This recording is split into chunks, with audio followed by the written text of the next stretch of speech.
Thank you everyone for joining us today. We are so excited to have you here with us for another great webinar. Today we have Lindsay Leahy, the founder of the Restoration Project, a coaching and consulting firm that addresses human issues that cause problems in the workplace and beyond. Lindsay's personal adversity story, sales expertise, and experience with leadership and business strategy are the foundation of her reflective, inspirational, and disciplined style. Lindsay is working to create a world filled with individuals, leaders, and teams who understand themselves, honor others, and are inspired to do their part to restore humanity. Lindsay's business partner, Brooke Fitzgerald, did a webinar last month on the power of saying no. If you missed that impactful presentation, please visit the Kirkwood Corporate Training's YouTube page, and you can view Brooke's presentation as well as any of our past webinars. Today, Lindsay is presenting on creating power. As individuals, teams, and organizations, we have so much power in our energy and ideas. Much of that power gets lost and is wasted because of a lack of clarity and discipline around expectations. Today, Lindsay will discuss the areas we commonly fail to set expectations in the work environment and their impact, and lay out lay out practical tips for making clear expectations a habit so you guys can create more power within yourself, your teams, projects, and your organizations. Just as a quick reminder for our Zoom users, feel free to submit questions through today's presentation. Either use that chat box or use that Q&A section. We will do the live Q&A session. For our Facebook users, I hope next time you can register through Zoom, and that way you can participate in that Q&A session with Lindsay as well. We will be sending out a link of today's recording. So if you are joining us via Facebook and you want that recording, it will have the Q&A session. Feel free to send us a message at the Kirkwood Corporate Training inbox on our Facebook page, or you can reach out to us via email at corporatetraining@kirkwood.edu. And that recording will be available early next week. Thanks again so much for joining us today. Lindsay, the floor is yours. Thank you very much. Thanks for having me. I'm really excited to be here and to talk about this subject. So as Kylie mentioned, my business partner, Brooke Fitzgerald, just did a webinar on the power of no. And we're going to talk about today actually doing less. So you'll notice a common theme with the Restoration Project is really honing in on what's most important and doing less, because I think all of us would agree that in this time of chaos and uncertainty with the pandemic and with the storm, it's just been really difficult to get things done and get the most important things done. But even before the pandemic, I mean, the current state of business is all of us are being asked to do more with less. And what we're seeing in a lot of environments is that we're putting in all this effort. We're putting in more effort, but we're getting fewer results. Those outcomes that we're looking for just aren't there, or we start off with a great strategic plan and then things change, or we get really busy and we don't get all the way through to execution to the outcome that we wanted. And there's just this constant need for change. The world's changing. So what I want to really talk about today is how do we leverage the simple things? Most people jump to strategy and technology when they're looking to get more done or get things done better. And what we really focus on with the Restoration Project are those human things that we have. So when we talk about creating power, we want to go back to the basic fundamentals of how do we leverage our time, how do we leverage our energy, and how do we leverage our ideas so that they're more focused and we can get them aligned and create that clarity and discipline to get the right things done at the right time. Kylie and I were just talking about before the webinar how this time all of us have, it feels like, depleted resources. We have less time because there's so much more on our schedule. We have less energy just because of the heaviness of what's happening in the world. And from an idea standpoint, a lot of us don't even have the ability to get to a good idea because we're just so overwhelmed. So I want to challenge us today. What we're going to talk about is how do we refocus and reset with our teams. This is the perfect time of year because we're going into a new calendar season. So really get clear on what is most important to us and what, why, and how are we going to do things. And then we'll talk about 3 specific areas. And again, the purpose of today is tee up questions for you that you can take back to your team if you're a leader to help get more clarity and focus and discipline around expectations, quiet some of the noise and really funnel this energy. Or if you are just an individual contributor, hopefully these questions will help you really get clear so you can take personal responsibility for using your time, your energy, and your ideas in the best way possible. So let's reset focus and expectations. This is so important. We don't have a lot of time. We don't take a lot of time for think time, for reflection time. And right now, probably even less.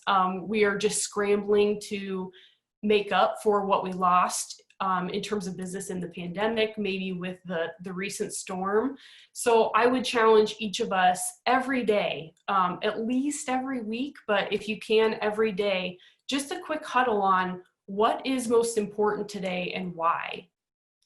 As a team, as an individual, all of us get swept up into the current of what everyone else thinks we should be doing. We get swept up into this urgent request nature. So we're getting interrupted all the time. We're not getting the most important things done on our task list. So I would encourage each of you, and we challenge the coaches or the leaders that we coach and the teams that we work with to really start each day with what is most important and why.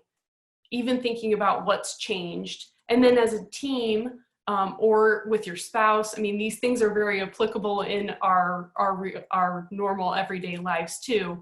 Where, when, and how are we going to execute? We have all these really, really good ideas, but we're not getting to the ground level on where are the resources coming from? When do we need to get this done? How will we get it done? What are the timelines and the milestones in order to achieve this success? So just taking that time, I know this sounds silly, but just 5 minutes a day, 5 minutes in the morning to refocus, 5 minutes at the end of the day to really reflect as an individual and as a team can have a drastic shift in your day-to-day life, and just funneling that energy, your time, your ideas all into the place that's most important and not get swept up into that kind of reactionary state that we have. So once we get good at that, then some of these things come naturally, but I want to talk about 3 key areas that we really see inside organizations where we could get clearer on expectations because they cause significant misunderstandings and often just wasted emotional energy when we don't have them clear. So from a culture standpoint, think about when you hire somebody new and they go through all the training, and in that training and onboarding, we talk a lot about what do we do, but we don't talk about some of the behavioral expectations, some of the dynamics inside the environment that can be really confusing for people. So we like to help the clients that we work with really determine what are our minimums and norms. And I'll give you an example from my life. So I worked in an environment right out of college where I was expected to be in my seat. So we had no voicemail. It was at Great America. They don't have voicemail because they really want to provide that next level of client service. They want you to get a live person on the phone and kind of strive for that one call resolution. Well, so in that environment, I was required to kind of tell everybody where I was going to be all the time and when you go to lunch, you have to be back within the hour for coverage, all those kinds of things. Then I went to a new company where I kept telling my teammates, hey, I'm going to go to lunch today, or hey, I have this meeting, I'll be back in 30 minutes. And they finally, after about a week and a half, were like, Lindsay, why do you keep telling us where you're going to be and when you're going to come back? We see your calendar, like we trust. So those little things just create kind of this awkwardness for people if we don't talk through minimums and norms. One that I see often is, what's the start time for when I need to be in my seat and what does that mean? when in some environments we're really flexible about that, and some we're not. And in those flexible environments, I think it's still good to give people a target for when you'd like to see them there, so that they're not wondering. Because if you walk in at 8:38 and there's no expectations, you're kind of looking around like, oh, everybody else is working, should I be working right now? Just causes a little bit more stress. So what are those behavioral minimums and norms, and how are we communicating those to new people? Again, back to what's most important. In some environments, client meetings trump internal meetings. And this is, again, when we're all super busy, I think where we get really stressed out and kind of add stress if we don't go ahead and clarify these expectations up front. If you have an internal meeting on your calendar and then a client wants to meet or has an emergency, is it okay to go leave the internal meeting to go take care of that client request or not? How do we get clear and aligned on what is most important so that we can make better decisions individually and as a team? And then this last one is, how do we want people to feel? And this question is great because it speaks to organizational structure. It speaks to what you want to include in your meetings, what language you want to use, how you set up your environment, how you set up your day. What are the messages that we want to send to people? How do we want them to go home feeling? Just drives more intention around that behavior that we're creating as individuals and as teams in the workplace. The next opportunity to get a little bit more clear on things is around goals. So many of us have opportunities to set goals, whether that's through strategic planning or just through the natural course of business. But I think where we could do a better job is not just sharing the what of the goal, but actually sharing what is the purpose and the vision. What help your employees get line of sight to why are we doing this? What is the end game, so that they understand what that first step and that initial goal means and can tie that better together. Again, in a lot of environments that we're working with, we see people kind of checking boxes. They understand what needs to be done, but they don't necessarily understand why it needs to be done or that context around the purpose and the vision. And so then when something changes and the process doesn't really align anymore with checking that box, we need a little bit more critical thinking. They don't have the context for that. And so we're making poor decisions or mistakes because all we understood was if A, then B, but if B, then what? You want to create that context. Are we using consistent language? This is a big one. One of my favorite exercises to do with teams is defining your core values, because we see that a lot of leadership styles and a lot of team dynamics are built out of our own past history and expectations and what our core values are. And I worked with a leader recently where she and her employee both named respect as a core value. And when I asked them to define what respect meant, respect to the leader meant more like integrity, delivering on what you say you're going to do, showing up on time, those kinds of things. Where respect to the employee, her employee and team member, meant kindness, speaking with kind words, being nice, celebrating successes. And they weren't, and it was clear then the dynamics that they were struggling with, why they were struggling with them, because we didn't have that consistent language around what things actually meant. You see this a lot in strategic planning. Is it a strategy? Is it an objective? Is it a goal? It doesn't seem like it's that big of a deal, but it can cause a lot of confusion if we're not really clear about the language that we're using. And then the last one I kind of talked about earlier is, do we have clear timelines and milestones? We say we want to do something, and this is so hard. This requires so much discipline to sit down and really think through, okay, if we are at A and we want to get to Z, What are the steps that we have to take in between, and by when? Who is responsible and accountable for those?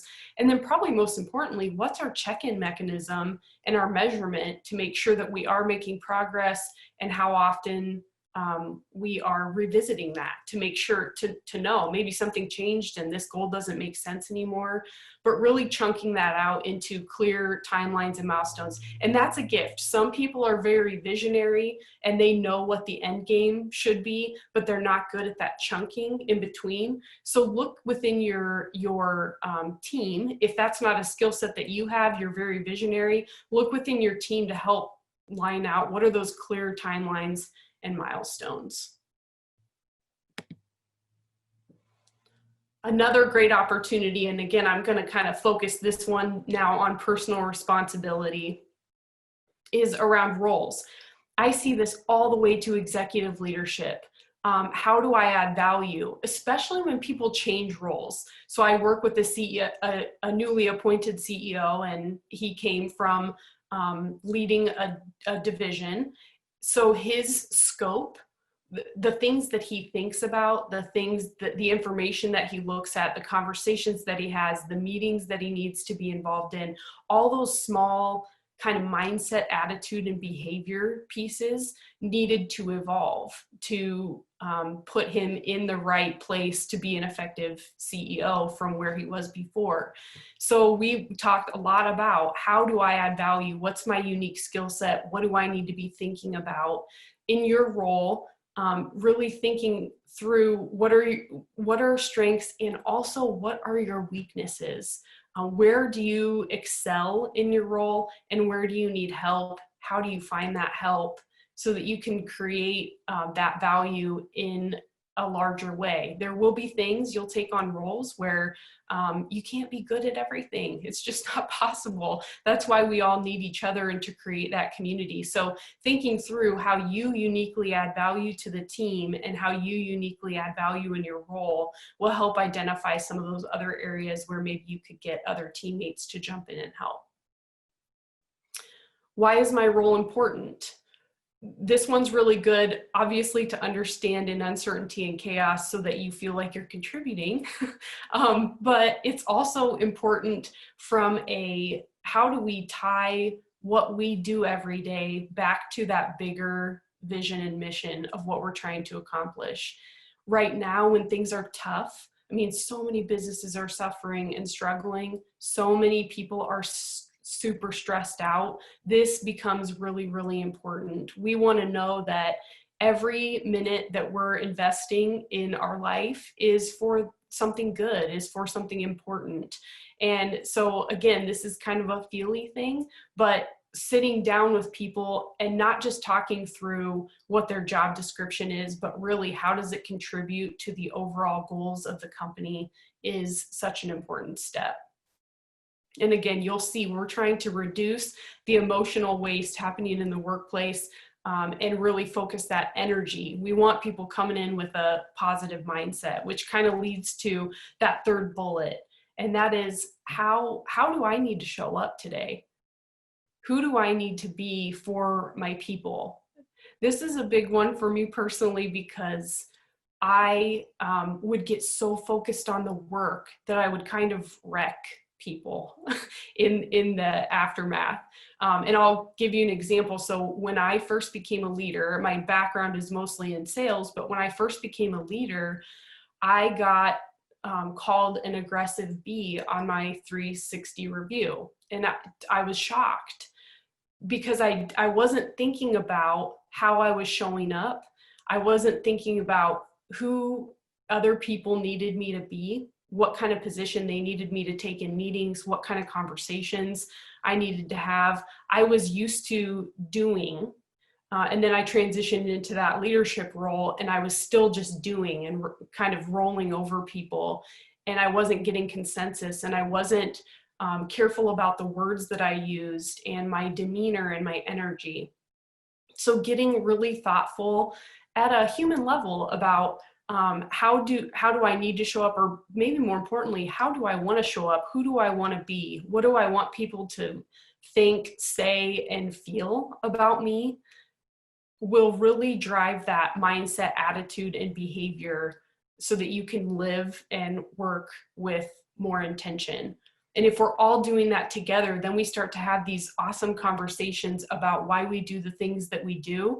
And we all are different. So things that your coworker does probably will grate on your nerves. But when we create that understanding with each other at a human level and at a role level, then when we get in arguments or something happens and we have that context and understanding for why, we don't let it bother us, and we can kind of move on to what's most important, which is getting the work done. So I'll leave you with this before I open it up to questions. This is from Abby Wambach's new book, The Wolf Pack. So she's a soccer player, US soccer player, but I love this, and we've kind of started using this as a mantra in the teams that we work with. How do we really unleash the individual? So how do we create this clarity and discipline around expectations at an individual level so that everyone feels understood and supported in their role, and that we've, again, funneled the time and the energy and the ideas to what's most important? Then how do we unite the collective? So taking that power that we're creating at an individual level and then creating the little wires to everyone else so that as a team, we're really working together in a dynamic way.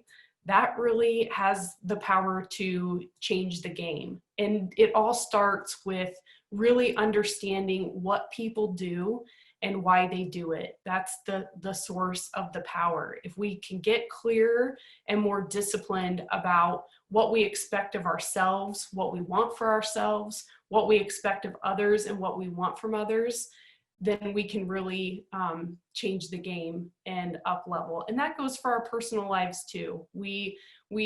Everyone knows in a marriage, it's important to have these discussions, and they're hard and they're awkward and it's difficult.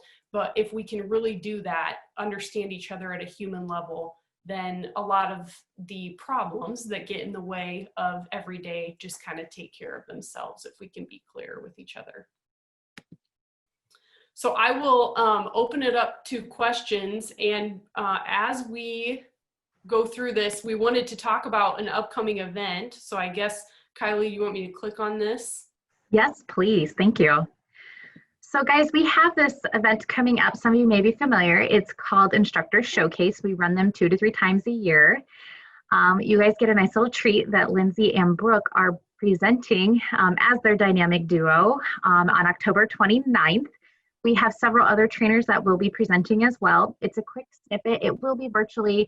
We do wish we could host them in person, but with COVID policies, we're hoping that maybe next time, but this time we're still going to be doing it virtually. So you can do it from the comfort of your home or your office. And it's just a really great opportunity to come from 8 a.m. to 11-ish and just kind of see all these different trainers and topics and see them give a quick tidbit. And leave you kind of wanting more. So if you guys have any questions, feel free to reach out to us. As you can see, it is completely free to register. You just give us a call at 319-398-1022. Awesome. Great. Well, thank you so much, Lindsay. That was a really great presentation. And I want to thank all of our viewers. For our Facebook Live viewers, thank you so much. I know that there was a blip in there in the middle, and I'm so sorry. Facebook kicked me off. So if you guys want to see the full recording, we will be releasing that on our YouTube page, and I will post it to all of our social media pages too early next week. So Facebook viewers, thank you so much. And I hope you guys have a great day. For our Zoom folks, if you guys have any questions, this is a great time to go ahead and just type them in the chat, or if you found it something really meaningful that really resonated with you, feel free to share that in our chat room. And while we're kind of waiting for you guys to collect your thoughts and share those in that chat room, Lindsay, the thing that I thought was so great about today's presentation was you weren't telling us to go do something crazy or that's super difficult. Yes, there is some difficulty around finding the right words, but it's something that we all can do. We can all create power by just defining these core words that so many of us already use. I love that respect example you use, because respect can mean a whole wide range of things depending on who you're talking to. Yes. Yeah. It's simple, but it's not easy. That's the hardest part. Yeah. That's why we call it discipline, because you really have to get specific and be willing to wrestle things all the way to the ground and kind of stay in these conversations and dialogues. It's tedious, and all of us kind of want to quick hit and move on to the next thing. But if you can just slow down a little bit, it really does make a big, big difference. Yeah, yeah, it's tough. Words matter, and it's a beast of its own. Yeah. So Melissa really found that the word respect and how it can mean so many different things really resonated with her. And I want to thank everybody that's sharing their kind words for Lindsay. I'll make sure she sees these. So thank you all again so much for joining. And like I said, if you guys have a question, feel free to send it. You can use the chat feature or you can use the Q&A. This is a great time to ask. I know that I'm one that I sometimes am very quick in my communication. I just assume everybody knows what I mean. I assume that we're all using the same core words. And so this is definitely going to make me pause and really think, are we all coming at this from the same place? Awesome. Yeah, I do want to share one thing on time. Like one question that I often get in this is, give me one tool or tip for how I'm spending my time and how I could be spending it more effectively. So and many of you probably already know this practice. Again, it just takes the discipline to actually do it. But when you're thinking about your day and all the things that you need to get done, assigning it to using a tool like the important urgent matrix. So on one axis is important, on one axis is urgent, and you're assigning things so that you know what is those important non-urgent things like strategic planning that you never get to. You need to be purposeful about putting time on your calendar so you can actually get to those things. Because I think most of us end up doing a lot of urgent, unimportant tasks. We get interrupted, we get distracted. So if you can really think through, and then what I've tried to do is train myself when I get a request for something to think through, okay, is this important? Is it urgent? If it is important and urgent, then do it now. But if not, put it on the matrix and figure out when is best to work on it. So that'd be one tidbit for how you can kind of shift to working on the right things at the right time. I love that. That is a really good tip. Thank you. Yeah. So Melissa did have a question kind of going back to that respect duo that you were mentioning.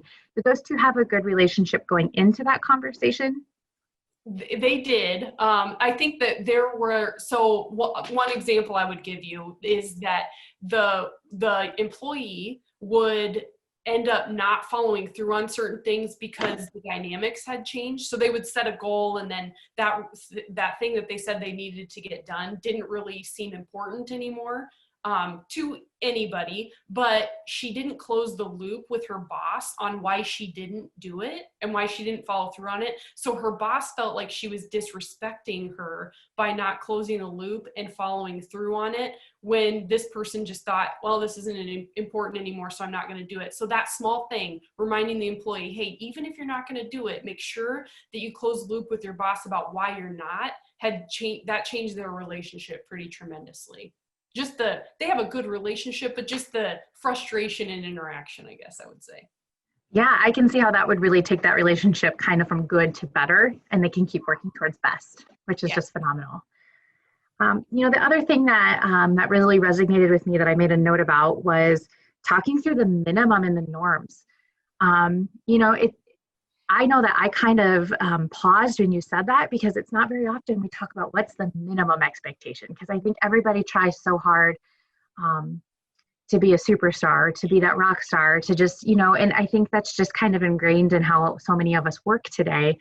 And I love about just being clear as this is the minimum and it's only up from here. And it just frames it up in such a different way than I've ever thought about work. And I do think it would kind of alleviate some of that especially when you're a new hire, that new hire stress, and just kind of helping you get started on the right foot. Mm-hmm. Just like with kids, you want to know where you stand. You want to know what the rules are. I think all of us, like you said, when you're a new hire, you don't know anything. So if you could just give some guideposts it just alleviates the spinning out about it. We all get super anxious because we don't know the right answer. So if it's like, wear black shoes, okay, that helps. That's one less thing I have to think about, you know? Yeah, and it's just so great, and it almost comes down to over communicating on what the expectations are, because it does help set up the right culture and making sure that you're the right fit for the position, and just making sure that it's going to fit right with all of the other things you have going on in life. So I just love that. Awesome. Well, you guys are a really quiet group today. I really appreciate all of everybody's time, and Lindsay, for your time. If someone has a question and you didn't feel comfortable asking today in our chat room, or maybe later on when you're sitting at your desk, something comes to mind, feel free to reach out. You guys all have my email address, and I will be more than happy to kind of compile those and send them to Lindsay, and I can include that when I send out the recording. Awesome. Thank you. Kylie, thank you so much. This has been awesome. I really appreciate it. Yeah, thanks everyone. It was great to see you.